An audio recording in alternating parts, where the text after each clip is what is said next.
¿Cómo está, amada iglesia? Buenos días. ¿Ya están listos los varones? Mire, me voy a dirigir a las esposas de los varones. Mande a su esposo, le va a convenir, va a volver más cariñoso y le va a dar más gasto también. Le va a abrir la puerta del coche, es más, págueselo usted. Amén. Amén, dice aquí un hermano. De verdad es una bendición estar allá. El Señor nos confronta y nos hace ver la importancia que tenemos nosotros dentro de las cuatro paredes de nuestra casa, pero también de nuestra sociedad y de nuestro país. Denle una ofrenda de palmas a nuestros hermanos de redes sociales que nos ven.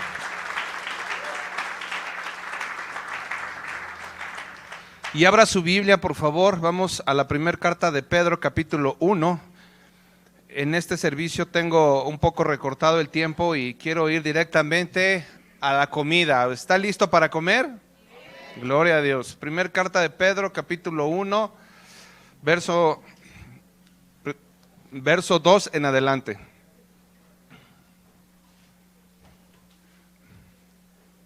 No, perdóneme, es primera carta de Pedro, capítulo 2, verso 9 en adelante. De todas maneras, ahí estamos. Usted me dice amén cuando ya esté. Si necesita Biblia. ¿Nos visita alguien esta mañana? Levante su mano si alguien nos visita. Puros de casa. Bueno, qué bueno que está aquí. Allá tenemos un hermano. Ponte de pie, hermano, me da mucho gusto verte. ¿Cuál es tu nombre? Luis, qué bueno que estás aquí. Dele una ofrenda de palmas a Luis que nos visita hoy en esta mañana. Y Buena Tierra le dice: bienvenido, Luis. Que Dios te bendiga. Dice la palabra de Dios en el verso 9 del capítulo 2 de primera carta de Pedro. Dice: mas vosotros sois linaje escogido, real sacerdocio, nación santa, pueblo adquirido por Dios, para que anunciéis las virtudes de aquel que os llamó de las tinieblas a su luz admirable. Vosotros, que en otro tiempo no erais pueblo, pero ahora son pueblo de Dios, que en otro tiempo no habían alcanzado misericordia, pero ahora han alcanzado misericordia. Amén. En estos dos versos, amados hermanos y querida iglesia, se resume absolutamente nuestro pasado, nuestro presente y nuestra razón de existir como iglesia. Ahí le va. El apóstol Pedro es muy claro. Y si le estoy diciendo que esto es de esta manera es porque dice en el verso 10 que antes no éramos pueblo. Pasado, ¿sí o no? Ahora somos pueblo de Dios gracias a la sangre de Jesucristo en la cruz del Calvario. Usted y yo estábamos ajenos a las promesas de Dios, pero gracias a la sangre de ese hombre maravilloso derramada en la cruz, ahora somos integrados, somos injertados al pueblo de Dios. Y las promesas que tiene Dios para Israel desde Génesis también son para usted y para mí. Amén. Ok.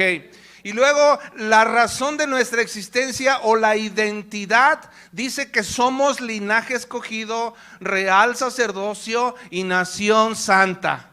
Esto suena bien bonito porque somos privilegiados. Voltea con el que está a un lado y dile: eres privilegiado. A lo mejor ahorita en este mundo terrenal, a lo mejor dices: pues ¿cuál privilegio, pastor? Tengo que hacer cola en el banco igual que todos los demás. Igual en las tortillas tengo que hacer cola. Pero en el cielo, cuando estés en la presencia de Dios, el Señor te identifica por el sello del Espíritu Santo y tienes acceso privilegiado a un lugar sentado a la mesa del Rey. Amén. Pero esto nos conlleva una responsabilidad importante. Todo esto es para algo. Una persona estudia para trabajar, ¿no? Una persona se prepara para ser una mejor persona. Los de matrimonios, que por cierto voy a hacer publicidad, ya iniciamos matrimonios, el curso oficial, todavía te puedes integrar la próxima semana. Se preparan y conocen el proyecto de Dios para tener un matrimonio diferente. Un matrimonio bonito, porque el matrimonio fue creado para vivir en plenitud, es el mejor estado del ser humano. El Señor no creó otra institución antes que el matrimonio fue lo primero. Diga conmigo: gloria a Dios. Entonces, cuando ustedes vienen a recibir enseñanza de parte de Dios, esto es para que ustedes pongan en práctica y tengan un matrimonio feliz. Amén. Para eso son, o sea, todos los seres humanos hacemos las cosas por algo y para algo, ¿ok? Aquí dice que nosotros somos, que no éramos pueblo, ahora somos pueblo, pero que nuestra identidad, el Señor, la Biblia dice que somos linaje escogido. Fíjese nada más, qué bonito. O sea, no solamente eres un linaje selecto, preparado, especial. Amén. Y luego dice que somos real sacerdocio y una nación santa. Ahora, ¿todo esto para qué? Dice que ¿para qué? Para anunciar las virtudes de aquel que nos llamó de las tinieblas a su luz admirable, ¿ok? Y todo esto, hoy estamos estrenando serie.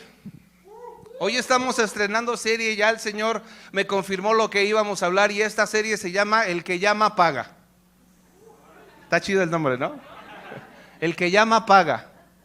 Esta frase se hizo muy conocida con los celulares. Acuérdese que en un tiempo solamente el que tenía crédito podía darse el lujo de llamar por teléfono porque él es el que pagaba, ¿no?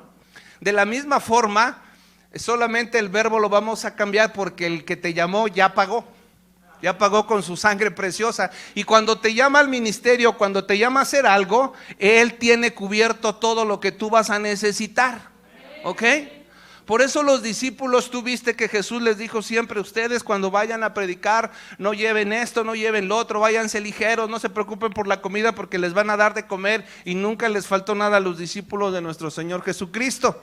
De la misma forma, cuando nosotros obedecemos la voz de Dios y estamos en el lugar en donde tenemos que estar, el Señor cubre todo, absolutamente todo. Amén. ¿Cómo se va a llamar esta serie? El que llama paga. La iglesia tiene 7 años. Tenemos 7 años en los cuales el número 7 en la Biblia es un número de madurez, de perfección. Y nosotros tenemos que, ya con los que estamos, estar preparados para anunciar las virtudes de aquel que nos llamó de las tinieblas a su luz admirable. O sea, todos los que estamos aquí no tenemos ninguna excusa para no compartir, para no anunciar las virtudes de aquel que nos llamó de las tinieblas a la luz, ¿ok? Entonces tenemos que ir a la Escritura y tenemos que empezar nosotros como iglesia a no solamente hacer campañas. Mi propósito, me gustan las campañas, estoy de acuerdo con las campañas, pero me gusta más que usted sea un evangelista de 24 horas por 365 días del año. ¿Ok? No nos vamos a esperar a hacer una campaña. En esta serie vamos a aprender que todos tenemos la capacidad de compartir y de anunciar las virtudes de aquel que nos llamó de las tinieblas a su luz admirable. ¿Sí estamos? ¿Estamos, iglesia? Pero hay un problema, diga conmigo, hay un problema. La iglesia no quiere predicar. La iglesia no quiere salir de sus 4 paredes. Estoy hablando de la iglesia de Cristo en general.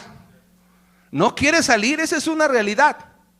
No nos gusta evangelizar, nos da vergüenza. Creemos que tenemos que ir a un seminario, que tenemos que prepararnos, que tenemos que ser lo suficientemente capaces e inteligentes de conocer la Biblia desde Génesis hasta Apocalipsis, para en ese tiempo entonces ya nosotros tomar la decisión de evangelizar. Y solamente quiero decirle que los discípulos de Jesús solamente estuvieron 3 años con Él, y Él les estuvo enseñando en vivo y a todo color. Nunca los metió en un salón, simplemente estaba con ellos. Así que si la iglesia ya tiene 7 años, ya estamos más del doble de tiempo preparados, que nos ha preparado el Espíritu Santo para ejercer, para anunciar las virtudes de aquel que nos llamó. Pero la iglesia está encerrada. Si usted se fija y usted pone mucha atención, 9 de cada 10 milagros que hizo nuestro Señor Jesucristo no fue en el templo, fue en la calle. ¿Sí o no? Los milagros se dieron allá afuera, lo sobrenatural se dio afuera. No fue en las 4 paredes de una casa. Sí, en algunas veces sí, pero no era el centro de reunión, el lugar en donde se manifestaba el poder de Dios, se manifestaba en la calle. Y ahí es donde nosotros tenemos que ubicarnos y decir: Señor, ¿qué estoy dejando de hacer? ¿Qué estoy dejando? Estoy quedándome callado, estoy como cristiano secreto, nadie sabe que soy cristiano, me da vergüenza hablar, mejor para no meterme en problemas, mejor no digo que soy cristiano.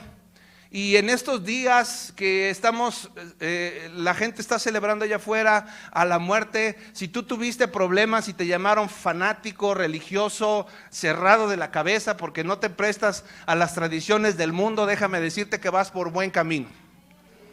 Si tuviste oposición y tu misma familia tuvo problemas contigo para señalarte que eres esto y que eres un aleluya y que eres un retrógrada, bueno, déjame recordarte que si al maestro, a nuestro Señor Jesús le dijeron que él expulsaba a los demonios por mismo Belcebú, ¿qué nos esperamos nosotros?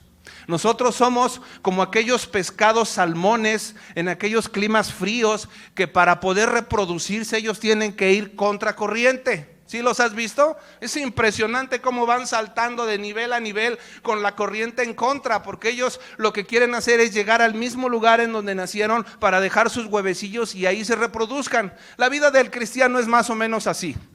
Tenemos que ir en contra de la corriente de un mundo absorbente, de un mundo grande, un mundo que nos quiere absorber, que quiere meter la mentalidad del mundo hacia nuestra mente y hacia nuestro corazón. Y parte del encierro que tenemos como iglesias en todas partes es ese, de mantenernos con una cristiandad anónima, con una cristiandad que nadie sabe más que tu esposo o tu esposa, pero fuera de ahí pocos saben. Y si hay alguien aquí que todo el mundo sabe que eres cristiano, gloria a Dios, gloria a Dios. Pero en esta serie vamos a aprender eso y mucho más.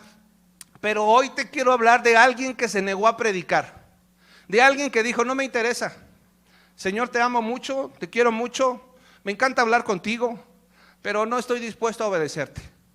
Ese hombre se llamó Jonás. Quiero que vayas conmigo al libro del profeta Jonás, capítulo 1. Y me dices amén cuando ya estés listo. Amén. Vamos a orar. Cierra tus ojos, por favor. Padre, en el nombre de Jesús, te damos gracias en esta mañana. Precioso Espíritu Santo, te ruego, te suplico que tomes el control de esta reunión.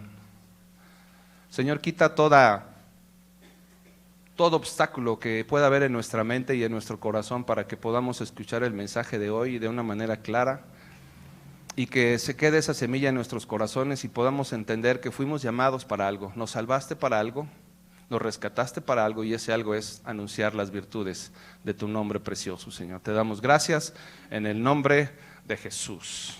Amén. Dice Jonás capítulo 1, verso 1 en adelante. Vino palabra de Jehová a Jonás, hijo de Amitai, diciendo: levántate y ve a Nínive, aquella gran ciudad, y pregona contra ella, porque ha subido su maldad delante de mí.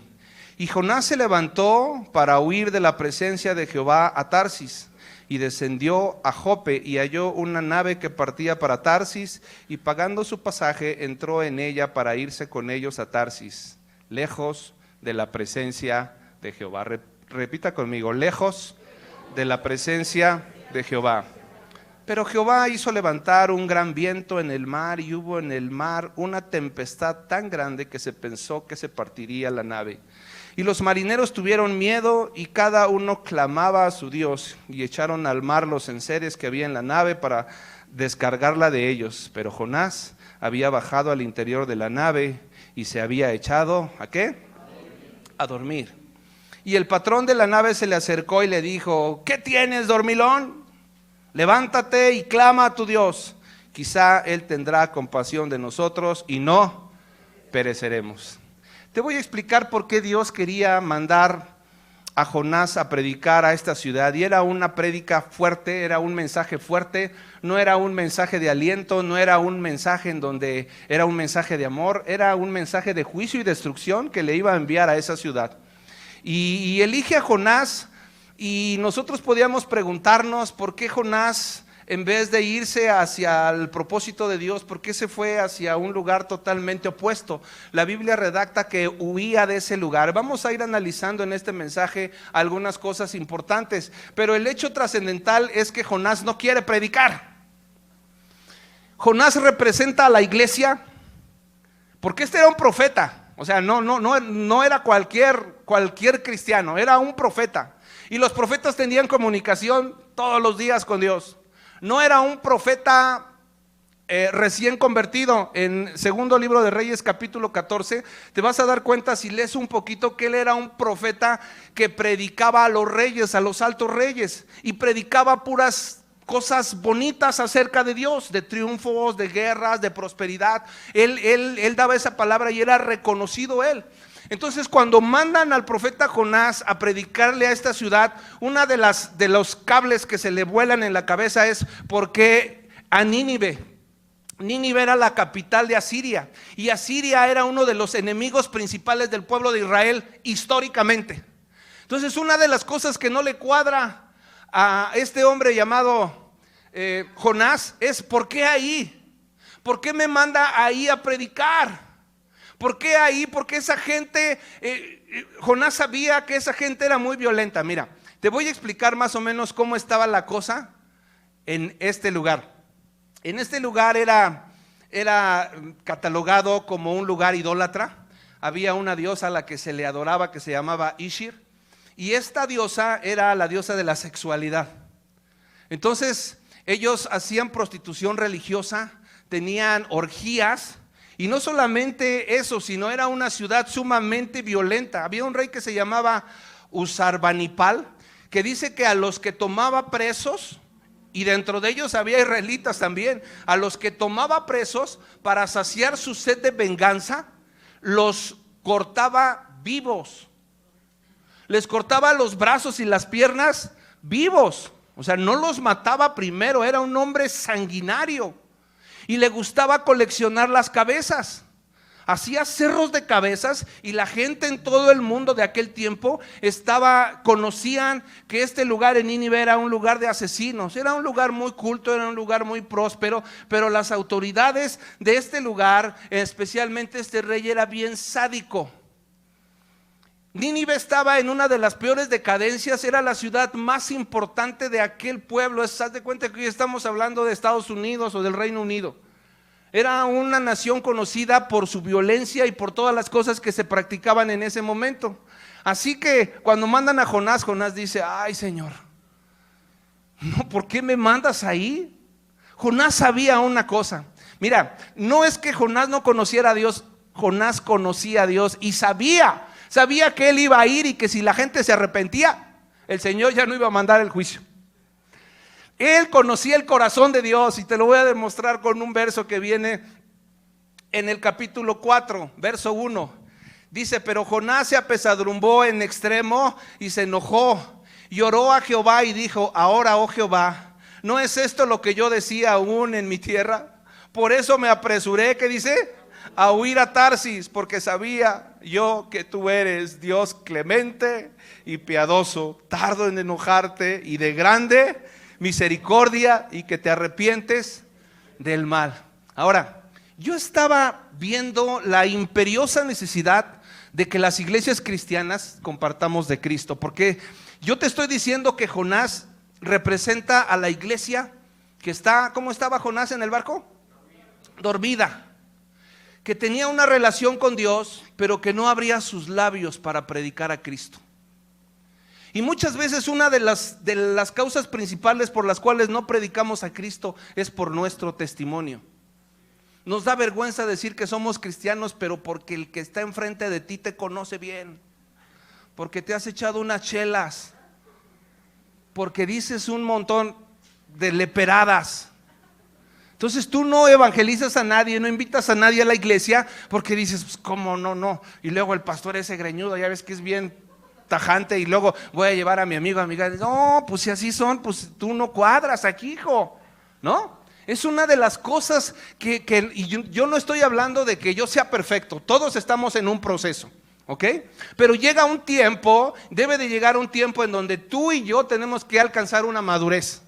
Y cuando tú empiezas a predicar, no es porque seas perfecto, sino porque entiendes que esa gente necesita de Cristo.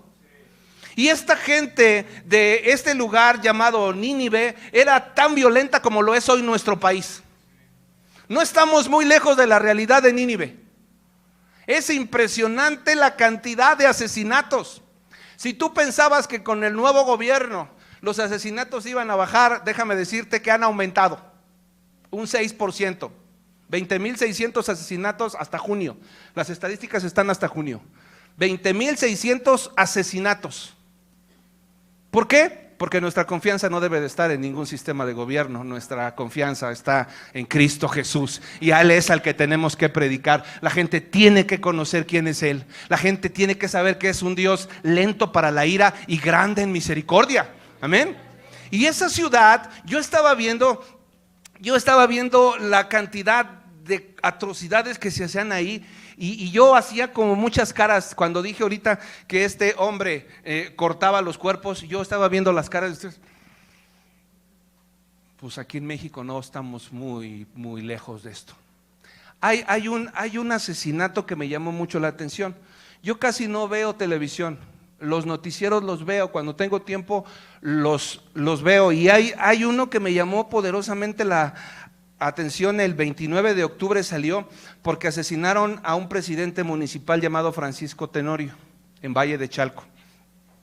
Y tú me puedes decir: ay, pastor, pues han asesinado a un montón de políticos en este país. Te voy a decir cuál fue lo que llamó poderosamente mi atención. Dice que iba el chofer en una camioneta de 4 puertas, iba el presidente municipal del lado derecho, iba el secretario a hacer una gira a una unidad habitacional ahí en el Estado de México. Dice que se bajaron, dieron un discurso, dieron algunos apoyos, y un niño de 16 años se les estuvo acercando a él cariñosamente a tomarse fotos con él. Y pues el presidente municipal se estuvo tomando fotos con él, lo vio que era un niño. A la hora que la camioneta se arranca, el niño le dice: señor, ¿no me puede echar un raya 3 cuadras aquí adelante? Y le dice: sí, claro que sí, súbete. Y se sube atrás del único lugar en el que había, atrás precisamente de él, en una camioneta de doble cabina. Así que ellos se arrancan, y a 3 cuadras el niño de 16 años saca una pistola, y al primero que le da un balazo es al secretario. E inmediatamente después que le da el balazo al secretario, le pone la cabeza al presidente municipal, le pone la pistola en la cabeza y le da un balazo, y el hombre no se muere. Ayer anunciaron que ya se murió, entró en un coma y ya se murió. Entonces me llamó poderosamente la atención porque es un niño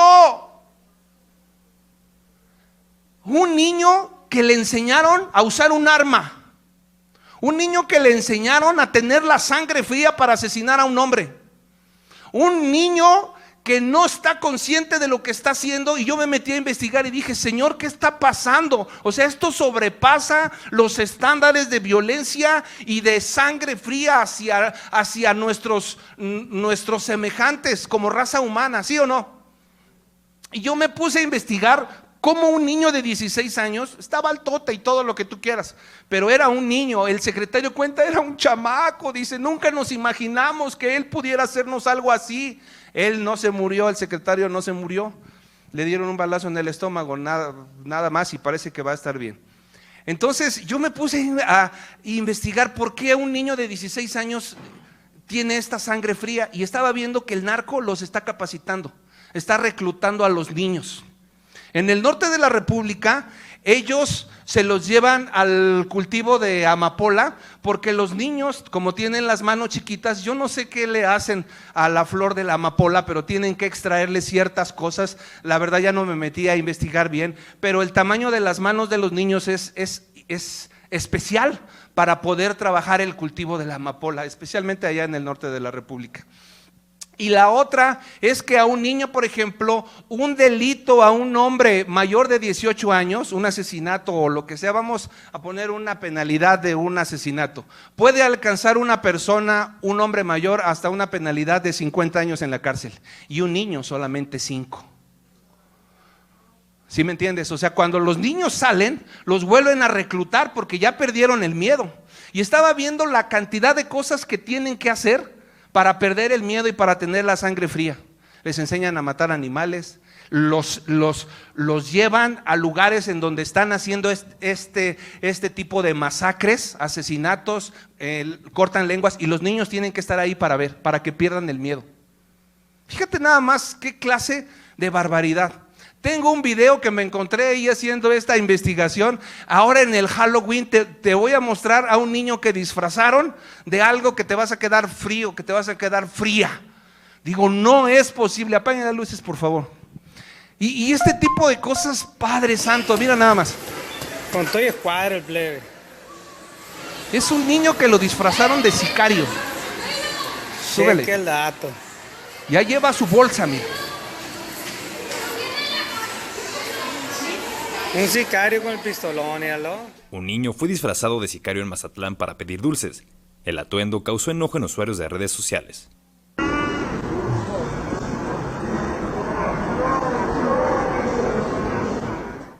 Padre Santo. ¿Sí estamos entendiendo? ¿Estamos lejos de Nínive o no? No. Padre, ¿qué va a hacer de ese niño? Y ahí lo lleva su mamá. Yo lo vi contento. Mateo 24:12 dice que y por haberse multiplicado la maldad, el amor de muchos se enfriará. Iglesia Buena Tierra, no cabe duda que estamos en los últimos tiempos. Y vamos a estar hablando un poquito de eso en esta serie. Bueno, no un poquito. Vamos para que nos situemos en qué tiempo nos está tocando vivir a nosotros. Y es urgente, determinante, que el tiempo que nos quede aquí, que el Señor nos permita vivir, lo invirtamos en cosas que tienen que ver con lo eterno. Amén. Cosas que tienen que ver con la salvación de la gente. Porque, a ver, yo te voy a preguntar una cosa. ¿Dios está interesado en esa gente? Claro que está interesado en esa gente. ¿Y a quién va a usar? Yo no sé si sepas, pero la Barbie, que era un narcotraficante hace muchos años, que andaba por aquí, estos eran sus territorios, ahora es cristiano. Y está predicando en la cárcel. Creo que ya está en Estados Unidos, ya se lo llevaron para allá, pero conoció del evangelio aquí en México.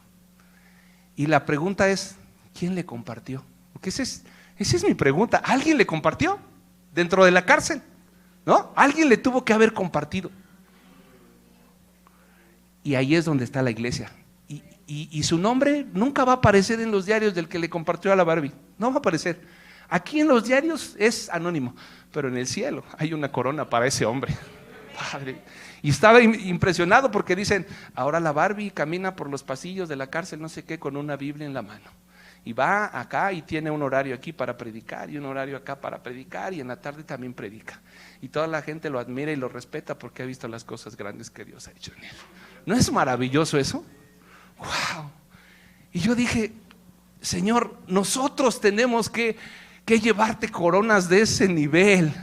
Nosotros tenemos que estar preparados para en todo momento y en toda situación nosotros estar listos. Ahora, de acuerdo a lo que estamos leyendo en Jonás, cuando él decide no ir a predicar a Nínive, la Biblia redacta que se viene una tormenta, ¿sí o no?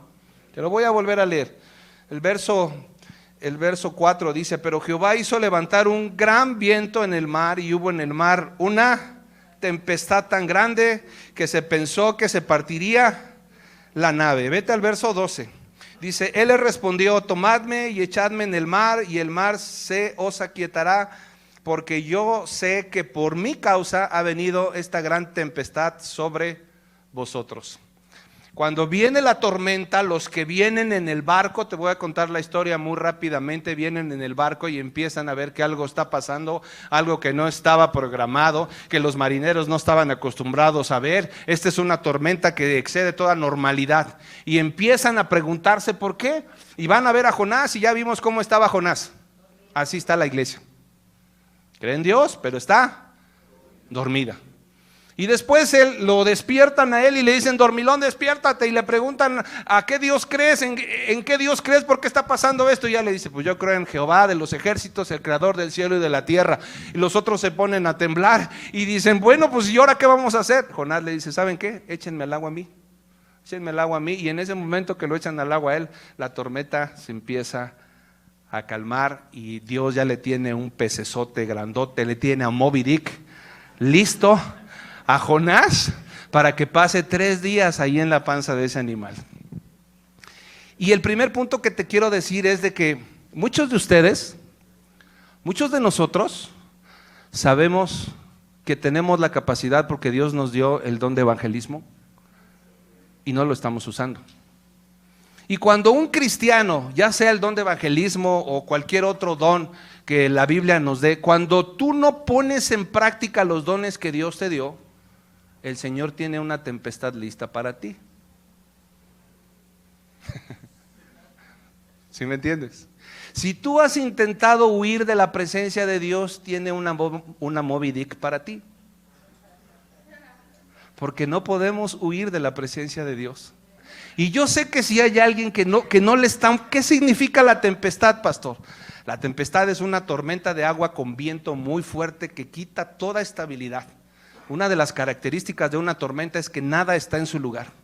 Si nada en tu vida está en su lugar, si tu matrimonio está tambaleándose, si tu salud también está arriba, abajo, si tu economía también, si las relaciones con tu familia están inestables, podría ser que estás dentro de una tempestad porque no estás haciendo lo que Dios te mandó que hicieras.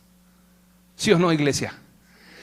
Y a veces puedes venir, pastor, ore por mí, por esto, porque mí. Sí, hijo, claro, yo voy a orar, a mí me encanta orar por ti. Pero yo cuando estaba leyendo este texto dije, Señor, muchos de nosotros o muchos en las iglesias, incluyendo Buena Tierra, pueden estar en una tempestad y no saben por qué y le echamos toda la culpa al diablo. El diablo no quiere que yo prospere. No, aquí no aparece el diablo en ninguna parte. ¿Quién puso la tempestad? Dios. Porque quería que un hombre que tenía la capacidad de ir a predicar se negó a hacerlo. ¿Y sabes cuál era? A él no lo mandó a poner una obra de teatro, ni lo mandó a repartir volantes, ni lo mandó a aventarse una prédica como a Pedro delante de 3,000 personas con un bosquejo de 3 puntos, ni les dijo, a ver, traigan su lápiz y su pluma porque les voy a dictar lo que dice el Señor. Su predicación era bien fácil y bien sencilla. Ahí te va, esta está en el capítulo 3. Y decía lo siguiente más o menos: de aquí a 40 días Nínive será destruida. Pero mientras Jonás estaba en el pez, mientras Jonás estaba dentro del pez, él recapacitó acerca del menosprecio que había hecho al llamado de Dios. Y quiero que vayas al capítulo 2 antes de que continúe con la historia. Dice aquí, fíjate cómo se sentía Jonás dentro del pez. Verso 1 dice, entonces oró Jonás, su Dios, desde el vientre del pez y dijo, invoqué en mi angustia a Jehová y él me oyó. Desde el seno del Seol clamé y mi voz oíste. Me echaste a lo profundo, en medio de los mares y me rodeó la corriente. Todas tus ondas y tus olas pasaron sobre mí. Entonces dije, desechado soy de delante de tus ojos, mas aún veré tu santo templo. Ve al verso 6. Dice, descendí a los cimientos de los montes, la tierra echó sus cerrojos sobre mí para siempre, mas tú sacaste mi vida de la sepultura, oh Jehová Dios mío. Cuando mi alma desfallecía en mí, me acordé de Jehová y mi oración llegó a ti en tu santo templo. ¿Qué significa la ballena? ¿Qué significan los 3 días? Bueno, todo esto tiene un significado importante. Pero Jonás, cuando está dentro de la ballena, tiene algo que seguramente no tenía antes en sus múltiples ocupaciones, y ese algo se llama tiempo para meditar acerca, ¿por qué me está pasando esto? Y cuando tú estás en medio de la oscuridad, porque lo que veía Jonás era una pestilencia. Era una pestilencia, dice que las algas las tenía en el cuello. Obscuridad total y completa, soledad. Y esos 3 días pueden representar para ti 3 meses o pueden representar como para mí 3 años. Y tú decides si en el fondo de la oscuridad, en la depresión, en la necesidad, en la enfermedad, tú decides si clamas a Dios porque Él está dispuesto a oírte. Él está ahí para decirte, yo quiero sacarte de ahí. Sí, yo te metí, déjame decirte que yo te metí. Pero yo soy el primero en que quiero sacarte porque tengo un plan sobrenatural para ti. Y mira que él estaba ocupado en las cosas que eran importantes, era un profeta. No estaba viendo películas de Netflix, ni se la pasaba 8 horas en el celular. Estaba ministrando la presencia de Dios. Pero muchas veces nos pasa que nos enrolamos tanto en el activismo que nos olvidamos de buscar la presencia de Dios. Y nos convertimos en robots que hacemos cosas para Dios, pero que nos olvidamos de la intimidad, de oír la voz de Dios, de sentir el corazón de Dios. Y ahí es donde el Señor dice: voy a permitir que entres en un pozo negro y oscuro. Y había alguien que me dijo, dice: mira, Jorge, hay algunas cosas de la Biblia, no es cristiano, hay algunas cosas, te soy honesto, que se me hacen absurdas.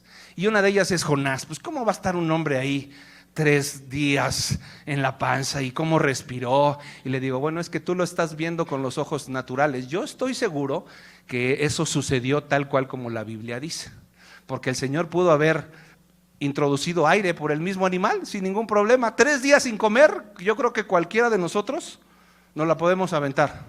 Amén. Es más, vamos a ayunar 3 días. Y yo le decía una cosa, para mí esos 3 días que estuvo Jonás en el vientre de ese pez, para mí fueron 3 años donde yo estuve enfermo y no conocía de la presencia de Dios.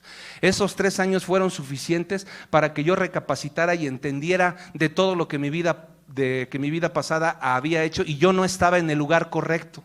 Desde que yo estaba en el vientre de mi madre, y te voy a hablar de mí, es porque el Señor Él ya sabía que yo iba a ser pastor. Pero yo andaba por otro lado, yo andaba perdido. Y así como el Señor tiene un propósito para mí, lo tiene para ti. Y probablemente esa oscuridad y ese lugar en donde te puedes encontrar hoy día, puedes entender que no es Satanás ni son las circunstancias, es mismo Dios quien te llevó a ese lugar para que te fortalecieras en Él y para que salgas. Él está con su diestra victoriosa, pero Él no va a hacer nada si tú no se lo pides. Y hoy puede ser ese día en donde muchos salgan de ese estómago de la ballena asesina. Amén. Y Jonás entiende y reacciona. Y una de las cosas que a mí me pasaron, que tiene que ver con el agua, antes de que yo fuera cristiano, mi hija Paloma y yo todos los años íbamos al pueblo de mi amada esposa, y vamos a una playa en donde el agua no te llega más que a las rodillas. Y siempre nos metíamos ahí sin ningún problema.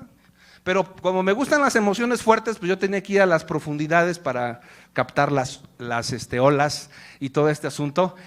Pero yo tenía la confianza con mi hija de la mano que el nivel de la playa no pasaba más de mis rodillas.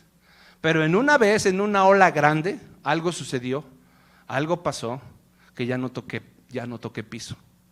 Entonces intenté, porque yo me creía el mejor nadador de la Costa Grande, y dije: no hay problema, hija, no te preocupes, tengo todo bajo control. Mira, en la próxima ola yo te voy a contar hasta 3 y la misma ola nos va a impulsar hacia afuera. ¿Sale? Sí, papá, mi hija bien confiada, ¿no? Sale, vino la siguiente ola, pero lejos de sacarnos hacia la playa, nos hizo hacia un lado. No te preocupes, hija, vamos a volverlo a intentar. Y yo, con toda la sapiencia y calma y la sabiduría, lo volvimos a intentar, y me di cuenta que me llevó otros 5 metros más para allá, pero ahora un poco más adentro. Así que la tercera vez ya empecé yo a tragar agua, y mi hija se dio cuenta de que aquel padre sabio e inteligente no quedaba prácticamente nada. Así que me empecé a desesperar, empecé a nadar junto con ella, y nos cansamos. A mí me dio un calambre en la pierna y no tocaba fondo, no tocaba piso, y en cosa de 3 minutos yo veía las enramadas, que le llaman allá, de este tamaño. Las olas me metieron como 15 o 20 metros, cada vez estaba más y más lejos, y ya mis piernas no obedecían en nada.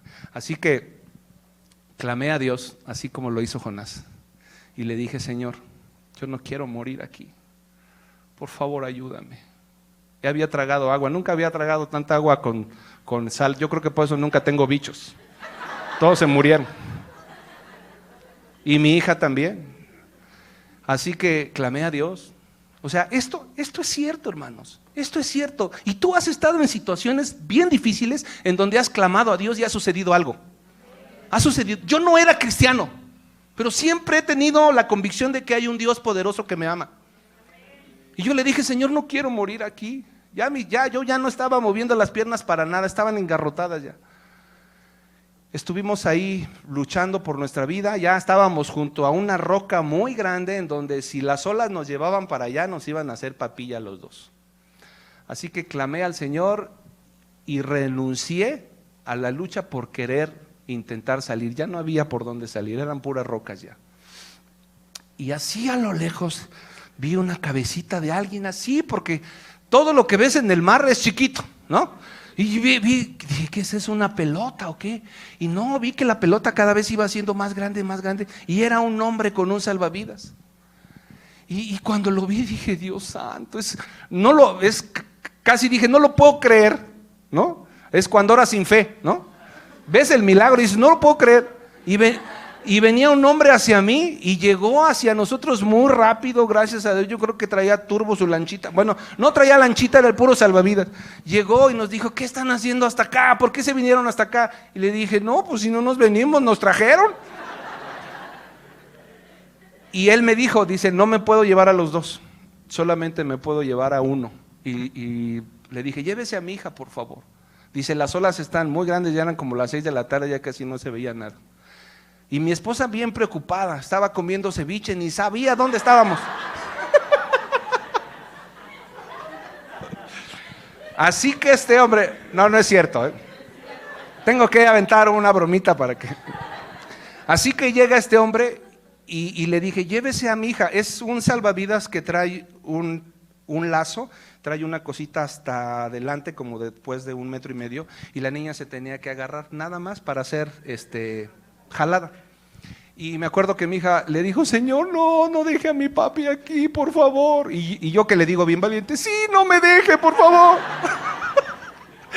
Se fue, se llevó a la niña, yo ya estuve más tranquilo, que se la llevó, inmediatamente vino por mí, me sacó. Cuando yo pisé tierra, cuando me paré en la tierra, mis piernas estaban así. No eran los nervios, sino era todo el esfuerzo, todos mis músculos estaban, bueno, y también estaba nervioso. Y yo no sé si besé la playa, pero lo debía haber hecho en ese momento. Y dije, Señor, gracias. Cuando salgo y voy a la mesa de aquel hombre que nos había sacado, me dijo lo siguiente. Le dije, muchas gracias. Dice, híjole, me acuerdo bien de sus palabras. Dice, mire, dele gracias a Dios, dice, porque nosotros no somos salvavidas de aquí. Dice, nosotros venimos de Zihuatanejo y nunca venimos a comer a esta playa. Pero mi amigo me dijo, vamos a comer a esa playa ahora, yo quiero comer ahí. Le dije, no, está re feo. Y dijo, no, yo quiero ir a comer, vamos. Y venimos a comer a esta playa. Y cuando yo me senté, pues como soy salvavidas, lo primero que hice fue a ver si alguien se estaba ahogando. Y le dije a mis amigos, vamos, mira, hay unas personas que están ahogando. Y los otros le dijeron, ay, déjalos, vamos a comer primero y luego vemos. Hijos de mi vida. Pero ese hombre, Dios lo tocó y fue inmediatamente por nosotros. Imagínate si no es Dios grande. ¿Qué me enseñó esto? Yo no sé quién ha estado en esas circunstancias de ahogarse, pero es horrible. Cuando nosotros nos venimos a Cuernavaca, en ese viaje, yo tuve que meditar en el camino. Mi familia venía dormida allá y yo venía meditando sobre las cosas porque pude haber muerto. Yo vi la muerte muy cerca. Y fue cuando yo le dije, Señor, indudablemente tú me salvaste. Y yo creo que tú tienes algo conmigo, algo para mí. Dime qué es eso. Y en ese tiempo yo estaba enfermo, en ese tiempo las cosas se complicaron aún más en unos meses, pero al poco tiempo Dios empezó a poner personas cristianas a un lado de mí que me invitaron a sus iglesias. Así que la persona que te invitó a una iglesia en donde recibiste a Cristo, bendícela, búscala y dile gracias por haberme invitado, porque realmente es un instrumento de Dios. Y yo pude experimentar lo que Jonás experimentó en ese momento con mi propia historia. Yo podía escribir mi propia historia sin ningún problema, pero es exactamente la misma esencia. Un Dios bueno, un Dios que cuando te ve en la desesperación te quiere enseñar algo. Y ahora sí, vamos a ver lo que sucedió con Jonás, porque después de lo que pasó de estar 3 días en el estómago de ese animal, algo tenía que pasar, su mentalidad tenía que cambiar, ¿no? Y dice el capítulo 3, verso 1 en adelante. Dice, vino palabra de Jehová por segunda vez a Jonás diciendo, levántate y ve a Nínive, aquella gran ciudad, y proclama en ella el mensaje que yo te diré. Y se levantó Jonás y fue a Nínive conforme a la palabra de Jehová, y era Nínive ciudad grande en extremo de 3 días de camino.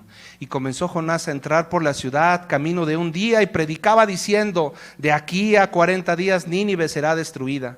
Y los hombres de Nínive creyeron a Dios, y proclamaron ayuno, y se vistieron de cilicio, desde el mayor hasta el menor de ellos. Y llegó la noticia hasta el rey de Nínive, y se levantó de su silla, ¿y qué dice? Se despojó de su vestido y se cubrió de cilicio y se sentó sobre ceniza.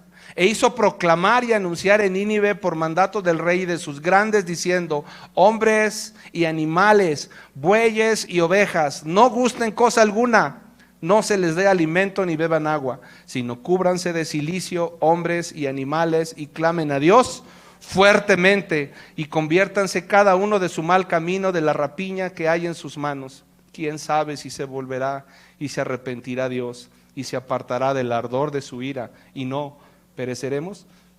Esta es la campaña evangelística con más éxito en toda la Biblia. Dice que eran más de 120,000 y todos se convirtieron. Con una frase de 8 palabras: de aquí a 40 días Nínive perecerá. Con esa frase, más de 120,000 almas se convirtieron. ¿Por qué? Porque Dios estaba hablando a través de este profeta. Y lo mismo va a ser contigo y conmigo. ¿Te acuerdas de quiénes te predicaron a ti?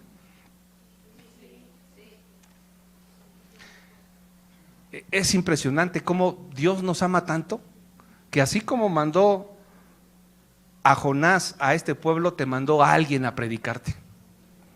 Y tú y yo somos llamados. Ahora mira, dice en el capítulo 2, verso 9, hay algo que me mueve mucho a decirte lo que te voy a decir. Dice, me voy a regresar un poquito, capítulo 2, verso 9, cuando todavía estaba en el estómago de aquel animal, dice: mas yo con voz de alabanza te ofreceré sacrificios, pagaré lo que te prometí. A lo mejor tú estás pensando: bueno, pero ¿por qué voy yo a predicar si yo no tengo el llamado de ir a predicar ni de nada? No estaba obligando a Jonás a hacerlo. Jonás le había dado su vida a él. Jonás le había dicho, había hecho un voto delante de él, ¿sí o no? Es lo que dice. O sea, él ya le había prometido: Señor, yo te voy a servir toda mi vida. Y un pastor, un profeta, un siervo de Dios que realmente está comprometido con la obra, son las palabras que tienen que salir: te voy a servir toda mi vida, Señor. Voy a estar aquí para lo que tú me mandes. El problema que tenía Jonás es que un día se le olvidó de lo que prometió. Y muchos de nosotros se nos olvida lo que le hemos prometido a Dios. Y te voy a leer un texto que viene en Eclesiastés capítulo 5, verso 4 en adelante. Pónmelo por favor, te lo van a poner ahí en la pantalla. Y mientras lo ponen en la pantalla, te voy a decir algunas promesas de las más comunes que se hacen dentro de la iglesia. A ver si te identificas con una de ellas. Señor, te prometo que te voy a servir, pase lo que pase. Y a los 3 meses o 6 meses, ay, qué fastidio es esto, cómo me choca esto, bien podía estarme ahora en un balneario y mira, tengo que venir a la iglesia el domingo. Por ahí me dijeron que en Marte dicen eso, aquí no. Segunda promesa común: Señor, te prometo no faltar un solo domingo a la iglesia.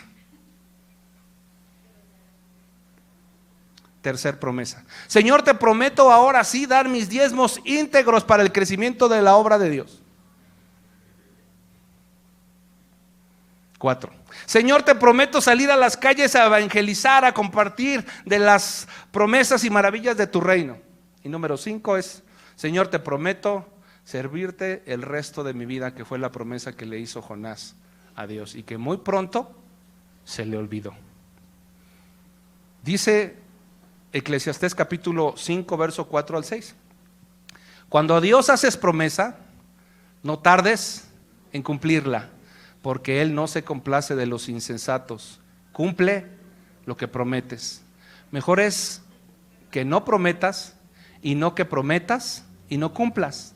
No dejes que tu boca te haga pecar. No digas delante del ángel que fue ignorancia, porque harás que Dios se enoje a causa de tu voz y que destruya la obra de tus manos.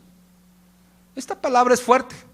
O sea, dice que cuando tú no prometes lo que tú le prometiste a Él, cuando tú no cumples lo que tú le prometiste a Dios, el Señor puede destruir la obra de tus manos. ¿Qué es la obra de tus manos? Tu trabajo. Cuando no te alcanza el dinero para nada, te va como saco roto, no te sirve para nada y vives en una crisis permanente. Y hoy es tiempo, cierra tus ojos por favor, todavía no termino, pero cierra tus ojos.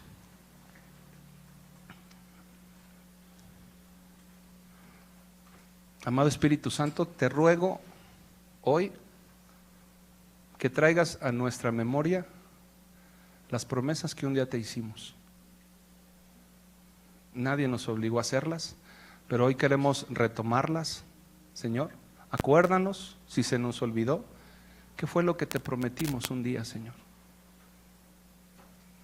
Trae a nuestra mente, por revelación de tu precioso Espíritu Santo, aquello que un día te dijimos en medio de lágrimas, en medio de una crisis de enfermedad, en medio de enfermedad de nuestros hijos. Nosotros te prometimos algo y tal vez no vimos los resultados como nosotros hubiésemos querido y no cumplimos la parte que nosotros te dijimos que íbamos a hacer. Yo te ruego en el nombre de Jesús que hoy no salgamos de este lugar si no nos acordamos y si no ejercitamos una acción para cumplir lo que un día te prometimos, Señor. No queremos destrucción. Sabemos que eres un Dios bueno, lento para la ira y grande en misericordia, pero que no dejas sin castigo al malvado también, Señor. Te ruego, Padre, que como tus hijos podamos cumplir lo que voluntariamente te prometimos. Tal vez te prometimos comprometernos contigo, orar, compartir de tu amor y de tu gracia, Señor. Pero estamos tan ocupados y tan ocupadas que se nos ha olvidado. Tal vez te prometimos ayudar a gente muy necesitada con nuestro dinero, con nuestras aportaciones, y no lo hemos hecho. Tal vez empezamos bien a cumplir esa promesa, pero un día nos cansamos y decidimos no hacerla más. Por favor, Señor, te lo pido. Amén. Abre tus ojos. ¿A alguien le recordó algo el Señor? Ok. ¿Cuál era el problema de Jonás? Él no quería ir a Nínive por varias razones. Te voy a decir alguna de ellas. Ya te demostré que él sabía que tenía un Dios grande en misericordia. Y él como profeta, él tenía un buen nombre en su país. Y como ya sabía que Dios iba a cambiar de opinión porque es bueno, él había lanzado una palabra profética y finalmente no se cumplió. Porque Dios es bueno, porque Dios es grande y él decidió no acabar con ese pueblo, con esa ciudad sanguinaria. Y la otra, que es la que yo apoyo más, es que Jonás, cuando estaba dentro de ese gran pez, él pidió misericordia para él. Y Dios tuvo misericordia para con él. Pero él no creía que los de Nínive merecían misericordia. Él no creía que esa gente que eran enemigos de su pueblo. Y yo no sé si a ti te ha pasado. Pero cuando ves estas cosas, cuando ves la violencia, cuando ves los secuestros, yo te voy a hablar de mí porque soy ser humano todavía. A lo mejor tú ya andas volando en otros niveles espirituales. Pero yo cuando veo este tipo de cosas, como el video del niño que asesinó a este hombre, y pienso en las personas mayores que están enseñando a los niños a delinquir y a matar, mi pensamiento primero es decir que se pudran en el infierno. La verdad. ¿A qué te voy a decir? Ay, no, luego oro por ellos y hago un ayuno por ellos. Debería de hacerlo. Pero mi primer pensamiento es ese. Pero no es el pensamiento de Dios. El pensamiento de Dios es decir, ve, porque así como tuve misericordia contigo, la voy a tener con esa gente. Pero Él establecer un vínculo, y para eso puso a la iglesia. Para eso estamos. Por eso te leí en primer carta de Pedro, que fuimos llamados, somos real sacerdocio, nación santa, pueblo adquirido por Dios. ¿Para qué? Para anunciar las virtudes de aquel que nos llamó de las tinieblas a su luz admirable. O sea, mira, si no estamos compartiendo de Cristo, no estamos justificando nuestra existencia aquí en la tierra. Va a acabar pronto. Y yo no te estoy hablando, como te vuelvo a repetir, de hacer grandes campañas, sino de que tú ahí en tu lugar, con tu medio ambiente en donde estás, con tus hijos, con tu familia, vivas la vida cristiana. Yo como pastor estoy cansado de que me digan malos testimonios de cristianos. ¿Te acuerdas del hermano ese aquel?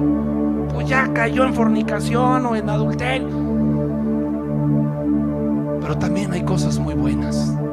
Pero ese tipo de testimonios el diablo los ha usado para alejar a muchos que tienen la necesidad de buscar de Cristo. Ahí en nuestro lugar en donde nos movemos, ahí tenemos que vivir la vida cristiana, iglesia. Tenemos que estar conscientes que el tiempo es poco, los días son malos, dice el apóstol Pablo. Y dice Pablo: ay de mí si no predico el evangelio. Pastor, yo no soy evangelista. Pues Pablo le dijo a Timoteo: haz obra de evangelista, hijo. El otro día en el hospital, hermano Javier, fuimos, pues yo me lo encontré a usted ahí. Estábamos sentaditos esperando porque alguien de aquí estaba en el hospital. Y llegó un viejito como de unos 90 años. Tengo ahí el video, que lo voy a pasar en la tarde. Y yo estaba sentado enfrente de él y el viejito estaba predicando. Nadie le hacía caso, más que yo estaba atento ahí, porque hablaba muy bajito. Un señor como de 90 años, pastor. Y cuando terminó, yo fui y le dije: oiga, ¿cómo se llama usted? Y empecé a platicar con él. Y me dijo, dice: yo soy pastor, yo fui pastor toda mi vida. Dice: pero cuando llegué a los 75, a los 80 años, en mi denominación me dijeron: pastor, le damos las gracias, pero usted ya no puede predicar. Usted ya no puede ser pastor de esta iglesia, ni de ninguna. Ya no está en condiciones de predicar. Váyase a descansar a su casa. Y lo que me dijo a continuación me estremeció. Tú estabas conmigo, corazón. Me estremeció cuando me dijo. Y yo cuando llegué a mi casa dije: yo, que no servir para nada, ¿qué les pasa? Dije: si hay tanta gente que necesita oír de Cristo y vengo muy seguido a este hospital. Dice: y si usted se da cuenta, casi nadie me hace caso, pero con uno que me haga caso, con un alma que yo gane para Cristo, todavía estoy en condiciones. Y me duele esto y me duele aquello, pero aún así vengo a predicar, porque yo no puedo vivir sin predicar la palabra de Dios. Yo no me hallo en mi casa. Un cristiano nunca se jubila, me dijo. Ay, y me vine y yo dije: Padre, yo me ando quejando que mi huesito y que acá tengo 50 y tantos años, y este hombre. ¿Sí me entiendes, iglesia? Y esta serie va a tratar de eso. ¿Está Mari aquí? Mari, ¿tu mamá? ¿No? Okay. Su mamá de este hombre acaba de llegar a la iglesia. Ponte de pie, hija. Su mamá de Alex acaba de llegar a la iglesia. Y siempre trae una persona nueva a la iglesia. Siempre trae una persona nueva a la iglesia. Ya siéntate, incluyendo a su familia. Le digo: oye, hermana, ¿cómo le hace? ¿A qué seminario fue o qué? No, pastor, dice: yo lo único que cuento es las cosas maravillosas que ha hecho Dios conmigo. Y yo sí los invito, y yo todavía estoy, primero la red de conexión, porque a una persona le cuesta trabajo venir a la iglesia cuando no es cristiana. Entonces vamos a pasarla por el filtro de la red de conexión para que sea ahí una frontera ahí, ¿no? Y esta mujer dice: no, vamos a la iglesia. Y vienen. Wow, digo, esa mujer es evangelista. Entonces todos de alguna manera, hasta con tu testimonio solamente puedes impactar la vida de otro. Y el mundo está allá afuera. Yo no sé si a ti te da un poquito de coraje ver todo lo que se practican en estas fiestas. Y yo sé que si yo hago una entrevista hoy en el centro de Cuernavaca o aquí cuando está lleno de gente: oye, ¿tú quieres que haya más asesinatos? Te van a decir: no, claro que no. Y yo les voy a decir, pero no quieres asesinatos, pero estás invocando a la muerte. Pero no es que, quiero que me entiendas esto. Fíjate lo que dice en el capítulo 4 de Jonás. Ya no te voy a decir lo de la calabacera y todo eso, porque eso es otra prédica. Pero dice el versículo 10 del capítulo 4: y dijo Jehová: ¿tuviste tú lástima de la calabacera en la cual no trabajaste, ni tú la hiciste crecer, que en espacio de una noche nació y en espacio de otra noche pereció? Dice: y no tendré yo piedad de Nínive, aquella gran ciudad donde hay más de 120,000 personas que no saben discernir de su mano derecha y de su mano izquierda, y muchos animales. O sea, Dios le está diciendo, le había puesto una calabacera a Jonás para que le diera sombrita, y Jonás estaba bien contento. Pero un día el Señor, al otro día de que se la puso, mandó un gusano y se secó. Y el Jonás se enojó, era bien berrinchudo el cuate. Se enoja y le dice: ¿estás enojado? Le dice Dios. Dice: sí, estoy enojado, prefiero la muerte que la vida. Tiene bien depresivo ese cuate, suicida. Y Dios le dice: mira, ¿te enojas tú por una calabacera que yo sé que no hiciste nada porque creciera? No hiciste nada, yo te la puse ahí, yo decidí quitártela. Si tú te enojas por la calabacera que yo sé que, ¿cómo no me voy a compadecer yo de toda esta gente del pueblo de Nínive, de más de 120,000 almas que no saben diferenciar de su mano derecha y de su mano izquierda? Lo que hace la gente allá afuera es por ignorancia, hijos. ¿Sí me entiendes? Entonces ahí entramos nosotros. Porque si tú y yo nos ponemos a decir: ah, qué ignorantes, qué personas tan nefastas de veras, mira todo lo que practican, pero yo soy un buen cristiano, demuéstralo. Ten amor por esas personas. El gran problema que tenía Jonás es que no amaba a esas personas. De nada sirve que yo predique sobre una serie de evangelismo si no tenemos amor por esas personas. Eso es lo primero que hoy quiero hacer. Que el Señor nos dé amor por esas almas, porque no es el corazón que tenía Jonás, no es el corazón de Dios. El Señor decía: yo los amo. Yo amo a los narcotraficantes, a las prostitutas, a los que andan cereando, a los que levantan altares. Yo los amo. Están así porque no pueden diferenciar de una cosa y otra. Pero para eso te puse a ti, Jonás. Para eso te puse a ti, buena tierra. Amén. Ponte de pie, por favor.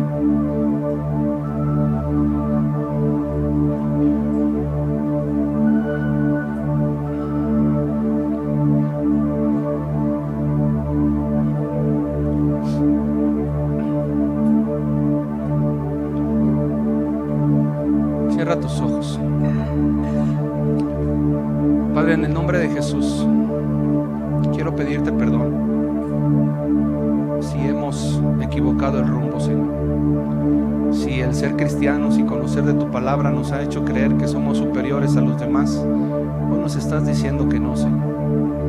Y nos los has dicho muchas veces cuando dices en tu palabra que aquel que se crea superior tiene que ser el servidor de todos.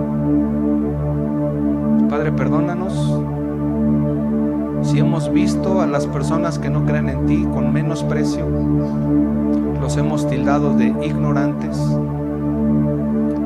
Señor, porque hoy nos has enseñado que a todas esas personas tú las amas al igual que nos amas a nosotros, y que tú no quieres que nadie se pierda, sino que todos procedan al arrepentimiento.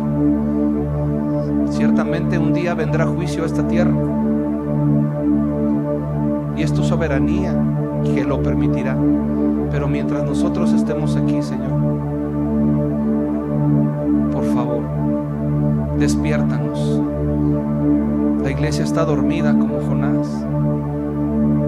Aunque hay tormenta, la iglesia está dormida.